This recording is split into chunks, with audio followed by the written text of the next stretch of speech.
Finally Apple ने iOS 18.4 को release कर दिया है। इस वाली अपडेट का हम लोगों को बहुत ज़्यादा टाइम से वेट था, क्योंकि इससे पहले वाली अपडेट्स में बहुत सारी प्रॉब्लम्स, बग्स एंड इश्यूज वगैरह चल रहे थे। सो मैंने इसे ऑलरेडी अपने प्राइमरी डिवाइस में which is iPhone 16 Pro Max इसमें इंस्टॉल कर लिया है। एंड इसी के साथ यहाँ पे 2 और iPhones में भी, जो है iPhone 15 एंड iPhone 16। तो ऐसा नहीं कि केवल iPhone 16 Pro Max में इंस्टॉल करने के बाद आपको यहाँ पे मैं चीजें बताने वाला हूँ। सो इस अपडेट को iPhone 15, iPhone 16 में इंस्टॉल करने के बाद किस तरह का एक्सपीरियंस है, क्या रिव्यू है, मैं इस चीज के रिगार्डिंग भी बात करने वाला हूँ। So make sure to watch this video till end. तो सबसे पहले बात करते हैं अपडेट साइज की।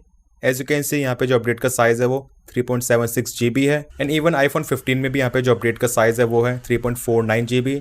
दैट मीन्स यहाँ पे जो अपडेट का साइज है वो 3.5 से लेके 4.25 GB के आसपास है। वहीं बिल्ड नंबर की बात करें सो वो भी ऑल न्यू है, क्योंकि यहाँ पे iOS 18.3.2 में आप देख सकते हैं यहाँ पे पहले जो बिल्ड नंबर था वो था 22D82 एंड अभी हो चुका है 22E240। एंड एक और बहुत इंपॉर्टेंट चीज जो है मॉडर्न फर्मवेयर, ये भी यहाँ पे चेंज हो चुका है। एंड ऐसा होना बहुत ज़्यादा ज़रूरी भी था, क्योंकि आपको यहाँ पे iOS 18.3.1 या फिर .2 में नेटवर्क के रिगार्डिंग बहुत ज़्यादा इश्यूज आ रहे थे। बट अब देखते हैं इस वाली अपडेट के बाद यहाँ पे इस तरह के इश्यूज रिजॉल्व होते हैं या फिर नहीं, ड्यू टू न्यू मॉडर्न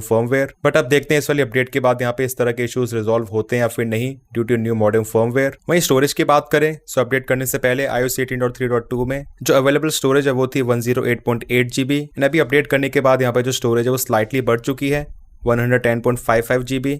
हालांकि डिफरेंस कोई बहुत ज्यादा नहीं है। एंड आई नो 1 से लेकर 2 दिन में वापस से उतनी ऑक्यूपाई हो जाएगी, ऐसा हमेशा ही होता है। एंड इसी के साथ जो आईफोन स्टोरेज है उसमें भी कोई ज्यादा खास फर्क नहीं है, 1 से लेकर 2 GB का ही फर्क है। अब iOS 18.4 में आपको बहुत सारी नई चीजें मिलती हैं। यहाँ पे आप देख सकते हैं पूरी लिस्ट, इसमें काफी सारी चीजें इंक्लूड करी गई हैं। एक एक करके हम हर चीज की बात करने वाले हैं। तो सबसे पहले चेंजेस आपको मिल जाते हैं कंट्रोल सेंटर में। लाइक हम जैसे प्रेस एंड होल्ड करते हैं, इसके बाद करते हैं ऐड अ कंट्रोल। अब आप किसी भी सेक्शन में जाते हो, फॉर एग्जाम्पल मैं यहाँ पे जाता हूँ ब्लिंकिट में एंड सर्च ब्लिंकिट, इसको ऐड कर देता हूँ। अब वापस से ऐड अ कंट्रोल पे क्लिक करने के बाद यहाँ पे इससे पहले वाले अपडेट में ये पेज रिफ्रेश हो जाता था, ये स्टार्टिंग से शुरू होता था एंड आपको यहाँ पे दोबारा से इसको सर्च करना पड़ता था या फिर आपको उसी सेक्शन में स्क्रॉल करके आना पड़ता था। बट अभी आप देख सकते हैं यहाँ पे वापस से यहाँ पे ये ब्लिंकिट इस वाले सेक्शन पे ही ओपन हुआ है। एंड इसके बाद मैं जैसे यहाँ पे कुछ भी ऐड कर देता हूँ कैप्चर वाले सेक्शन से, लाइक स्कैन कोड, तो प्लस पे क्लिक करने के बाद ये वापस से कैप्चर पे ही ओपन होगा।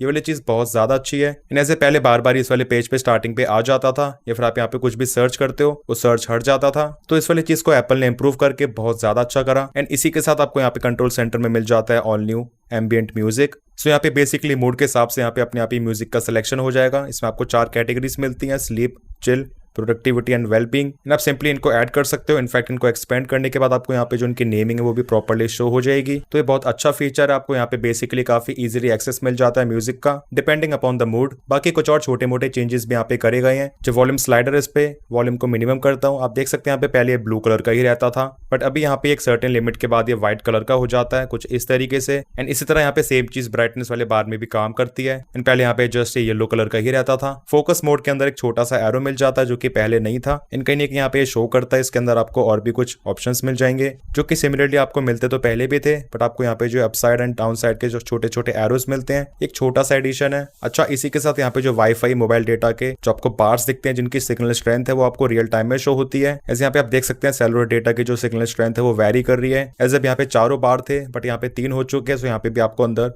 3 ही शो होंगे। एंड इसी तरह सेम चीज अप्लाई होती है वाईफाई पे। इसके बाद नेक्स्ट चीज है अगेन ऐड अ कंट्रोल में जाके हम जैसे यहाँ पे थोड़ा स्क्रॉल करते हैं, आपको यहाँ पे एप्पल इंटेलिजेंस एंड सीरीज में 2 ऑप्शंस दिख रहे होंगे, talk to Siri, type to Siri. And इसी के साथ यहाँ पे 3rd ऑप्शन मिल जाता है विजुअल इंटेलिजेंस का। एज करेंटली मैंने अपने आईफोन में लैंग्वेज इंडियन कर रखी है एप्पल इंटेलिजेंस एंड सीरी में। सो जैसे मैं लैंग्वेज को कर देता हूँ इंग्लिश यूएस, सो यहाँ पे आपको उसके बाद अब ऑप्शन देखने को मिल जाएगा। क्लिक करते हैं ऐड अ कंट्रोल पे and as you can see यहाँ पे आपको ऑप्शन मिल जाता है विजुअल इंटेलिजेंस का। दैट मीन्स आप यहीं से डायरेक्टली विजुअल इंटेलिजेंस को एक्सेस कर सकते हो। आपको यहाँ पे जो कैमरा कंट्रोल बटन है इस पे केवल रिलाई करने की जरूरत नहीं है। एंड ये बेसिकली बहुत अच्छी चीज बन जाती है, क्योंकि आपको स्पेशली आईफोन 15 प्रो मॉडल्स के लिए विजुअल इंटेलिजेंस का सपोर्ट मिल जाता है इस वाली अपडेट के बाद से, जो कि आप बेसिकली एक्सेस कर सकते हो एक्शन बटन से। सो जैसे यहाँ पे हम इसमें जाते हैं, इसके बाद यहाँ पे स्लाइड करने पे आपको विजुअल इंटेलिजेंस का टॉगल मिल जाता है। तो इसका मतलब है बेसिकली आईफोन 16 प्रो मॉडल्स में विजुअल इंटेलिजेंस को एक्शन बटन, कंट्रोल सेंटर के टॉगल, इसी के साथ कैमरा कंट्रोल बटन, तीनों जगह से एक्सेस करा जा सकता है। एंड आईफोन 15 प्रो मॉडल्स में क्योंकि कैमरा कंट्रोल बटन नहीं है, इस वजह से control centre and action button से। इसके बाद अगला एक बहुत अच्छा फीचर मिल जाता है जो है नोटिफिकेशंस में। देन उसके बाद प्रायोरिटाइज नोटिफिकेशंस अभी डिफॉल्ट तरीके से ऑफ होता है, इसको आपको ऑन करना पड़ेगा। एंड ऑन करने के बाद यहाँ पे आप देख सकते हैं आपको यहाँ पे जितने भी सपोर्टेड एप्लीकेशंस है वो शो हो जाएंगी। इनफैक्ट यहाँ से आप इंडिविजुअली हर एप्लीकेशन के लिए इसको ऑफ या फिर ऑन कर सकते हो। एंड ये बेसिकली एप्पल इंटेलिजेंस का इस्तेमाल करता है आपको यहाँ पे नोटिफिकेशन सेंटर में इंपॉर्टेंट नोटिफिकेशंस को शो करने के लिए। मतलब इन सभी एप्लीकेशंस के यहाँ पे जितने भी इंपॉर्टेंट नोटिफिकेशंस होंगे आपको यहाँ पे इस तरीके से यहाँ पे ऊपर ही शो कर देता है अलग कैटेगरी बना के। आपको बाकी नोटिफिकेशंस के ऊपर शो करेगा ताकि आपको यहाँ पे उस चीज की प्रायोरिटी दिख सके। बाकी इस अपडेट में आपको ये 7 नए इमोजीज मिल जाते हैं जो कि अलग अलग कैटेगरीज के हैं, सो आप इनको चेकआउट कर सकते हो। इस यहाँ पे मेरे रिसेंट सेक्शन में शो भी हो रखे हैं, तो कुछ इस तरीके से दिखते हैं। एप्पल इंटेलिजेंस में एडिशनली 8 लैंग्वेजेस का सपोर्ट मिल जाता है and 2 additional English locals like English India, Singapore, French, France, Canada, German, Italian, Japanese and इसी तरह कुछ और लैंग्वेजेस भी। अब एक बहुत कूल चीज एप्पल ने यहाँ पे ऐड करी है इस वाली अपडेट के बाद, वो है नोटिफिकेशन डॉट, जो कि आपको यहाँ पे डायनामिक आइलैंड में शो होते हैं। लाइक फॉर एग्जांपल यहाँ पे मैं कैमरा एप्लीकेशन को ओपन करता हूँ, सो यहाँ पे आप देख पाएंगे आपको यहाँ पे जो डॉट मिलता है वो पहले के मुकाबले काफी ज्यादा ब्राइटर है। एंड पहले बहुत ज्यादा डल दिखता था, अभी ये बहुत ज्यादा अच्छे तरीके से पॉप आउट हो रहा है। एंड इसी के साथ इनफैक्ट यहाँ पे विजुअली और भी काफी सारे चेंजेस हैं। फॉर एग्जाम्पल यहाँ पे मैं वॉइस रिकॉर्डिंग को ऑन कर देता हूँ। ओके, सो यहाँ पे आईफोन काफी गंदे तरीके से लैग कर रहा है। सो परफॉर्मेंस के बारे में मैं जल्दी यहाँ पे बात करने वाला हूँ। अब जैसे यहाँ पे इसको मैं स्वाइप कर देता हूँ, बैक करता हूँ, सो यहाँ पे आप देख पाएंगे जो डॉट है छोटा सा यहाँ पे स्लाइड हो गया है। इनफैक्ट जैसे यहाँ पे मैं डायनेमिक आइलैंड को एक्सटेंड करता हूँ, ओके, सो यहाँ पे आप देख सकते हैं गाइस बहुत गंदे तरीके से आईफोन लैग कर रहा है। ये भी एकदम ही चाइनीज आईफोन की तरह परफॉर्म कर रहा है। आई डोंट नो यहाँ पे क्या इशू है, दैट्स जस्ट वियर्ड। दोबारा से यहाँ पे ट्राई करके देखते हैं। सो अभी यहाँ पे प्रॉपरली काम कर रहा है, अगेन यहाँ पे लैग कर रहा है इस वाली चीज को। यहाँ पे ट्राई करके देखते हैं आईफोन 16 में। सो यहाँ पे आईफोन 16 में ये वाली चीज़ काफ़ी अच्छी तरीके से परफॉर्म हो गई। एक बार में वॉइस रिकॉर्डिंग स्टार्ट हो चुकी है, इसको मैं स्लाइड कर देता हूँ। सो आईफोन 16 में आप देख सकते हैं यहाँ पे काफ़ी सीमलेस तरीके से अच्छी तरीके से परफॉर्म कर रहा है। बट आईफोन 16 प्रो मैक्स में यहाँ पे काफ़ी ज़्यादा लैग कर रहा था पहले, अब जाके ठीक हो गया है। सो आपको यहाँ पे जो छोटा डॉट मिलता है वो ब्लैक बॉर्डर्स के अराउंड है, जो कि देखने में काफ़ी अच्छे तरीके से हाईलाइट भी हो रहा है। एंड जैसे यहाँ पे मैं इसको एक्सपेंड करता हूँ, सो उसके साथ साथ यहाँ पे एनिमेशन के साथ मूव होता है, देखने में काफी कूल लगता है। ये इमेज प्लेग्राउंड में आपको यहाँ पे स्केच करने का ऑप्शन मिल जाता है। सो यहाँ पे जैसे क्लिक करते हैं प्लस पे, आपको यहाँ पे 3 ऑप्शंस मिल जाते हैं, एनिमेशन, इलस्ट्रेशन एंड इसी के साथ स्केच, जो कि पहले अवेलेबल नहीं था। इन स्केच में जाने के बाद यहाँ पे आपको ये स्केच के फॉर्म में आपकी इमेज शो कर देगा। हाँ, देखने में काफी बढ़िया लगता है। अब नेक्स्ट बात करते हैं फोटोज ऐप की।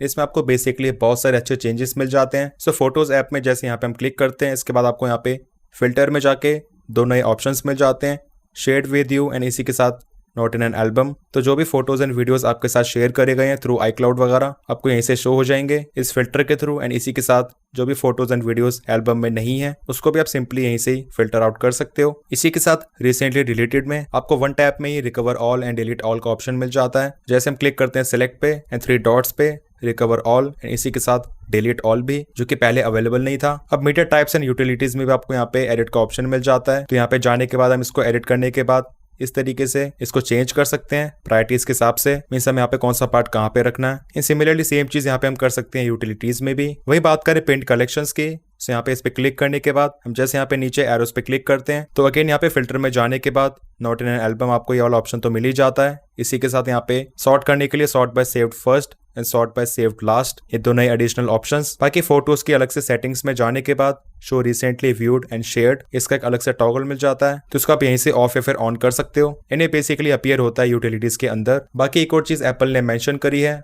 Like use face ID. इसको ऑन करने के बाद अब यहाँ पे फोटोज को विंडोज या फिर मैक में ट्रांसफर करने पे जो हिडन फोटोज है वो इंपोर्ट हो रहे थे, अब ऐसा नहीं होगा, उसको एप्पल ने फिक्स कर दिया है। एंड इसे प्रिवेंट करने के लिए आपको फोटोज ऐप में यहाँ पे जो यूज फेस आईडी है उसको इनेबल करना पड़ेगा। बाकी जो नया डिफॉल्ट एप्स का सेक्शन ऐड हुआ था उसमें भी आपको यहाँ पे कुछ एडिशन मिल जाता है, like all new option translation. So यहाँ पे ट्रांसलेट करने के लिए आप डिफरेंट ऐप को सिलेक्ट कर सकते हो एज डिफॉल्ट एप्लीकेशन। एंड इसी के साथ EU रीजन्स में यहाँ पे जो नेविगेशन है उसके लिए भी आपको डिफॉल्ट ऐप सिलेक्शन करने के लिए एक नया ऑप्शन मिल जाता है। कुछ चेंजेस यहाँ पे जो कैमरा कंट्रोल बटन है इसके लिए भी करे गए हैं। जैसे हम जाते हैं कैमरा में, उसके बाद कैमरा कंट्रोल, तो यहाँ पे जो लॉन्च कैमरा है इसमें आपको पहले बाहरी इस तरीके से एप्लीकेशन वगैरह शो हो जाती थी, बट अब आपको यहाँ पे अलग से सेक्शन मिल जाता है। इस पे क्लिक करने के बाद कैमरा कोड स्कैनर, मैग्नीफायर, नन, सो आपको यहाँ पे एक अलग से कैटेगरी मिल जाती है। इसमें जाने के बाद ये सभी ऐप शो होती हैं, जो कि देखने में ज्यादा बेटर लगता है। इसी के साथ यहाँ पे require screen on, press and hold, ये और 2 नए फीचर्स मिल जाते हैं। रिक्वायर स्क्रीन ऑन, इसका मतलब ये है जब भी स्क्रीन ऑन होगी उसके बाद यहाँ पे जो कैमरा कंट्रोल बटन है वो काम करेगा। तो ये मेरे हिसाब से बहुत अच्छा एडिशन है, क्योंकि पहले यहाँ पे जब भी फोन लॉक होता था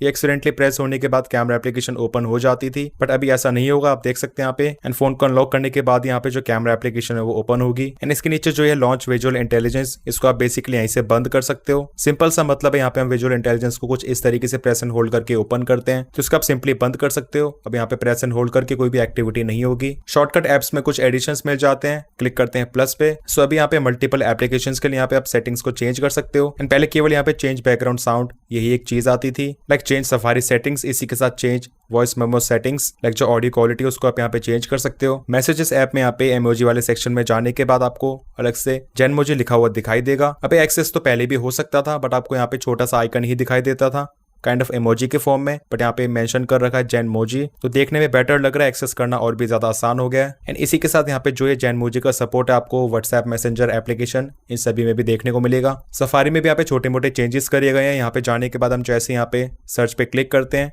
तो आपको यहाँ पे रिसेंट सर्चेस शो हो जाएंगे, हिस्ट्री शो होगी जो कि पहले नहीं थी। आप इसको सिंपली यहाँ से मैनेज कर सकते हो, क्लियर ऑल। इसी के साथ सेटिंग्स में जाने के बाद इसको यहाँ से आप सिंपली टर्न ऑफ भी कर सकते हो अगर आपको ये वाली चीज नहीं चाहिए तो। बाकी इसी के साथ इस अपडेट में आपको 10 नई लैंग्वेजेस का सपोर्ट मिल जाता है। यहाँ पे सभी इंडियन लैंग्वेजेस हैं, गुजराती, कन्नड़, मलयालम, मराठी, पंजाबी, तमिल, तेलुगु, उर्दू एक्सेट्रा। एंड सिरी में नई वॉइसेस का सपोर्ट भी। एक और फीचर हम लोग आईफोन में काफी ज्यादा इस्तेमाल करते हैं वो है बैक टैप का। सो बैक टैप में जैसे यहाँ पे आप जो एक्सेसिबिलिटी शॉर्टकट है इसको क्लिक करते हो, सिलेक्ट करते हो, सो आपको यहाँ पे बैक टैप करने पे ऊपर एक पॉपअप शो हो जाएगा बैक टैप का। एंड ऐप स्टोर में एक छोटा सा बट बहुत अच्छा चेंज, जैसे हम किसी भी एप्लीकेशन को डाउनलोड करते हैं तो आपको पहले यहाँ पे इसको पॉज डाउनलोड करने का कोई भी ऑप्शन नहीं मिलता था, तो यहाँ पे क्लिक करने के बाद डायरेक्टली यहाँ पे जो डाउनलोड है वो बंद हो जाता था, बट आपको यहीं से अब इसको रिज्यूम करने का ऑप्शन मिल जाता है। एंड पहले बंद करने पे यहाँ पे जो डाउनलोड है वो फिर वापस से दोबारा से स्टार्ट होता था, तो ये भी बहुत अच्छा एडिशन करा गया है। सो ये तो सभी बातें हो गई फीचर्स की। अब हम बात कर लेते हैं परफॉर्मेंस की। आपने देखा यहाँ पे फोन को इस्तेमाल करते हुए नए फीचर्स को दिखाते हुए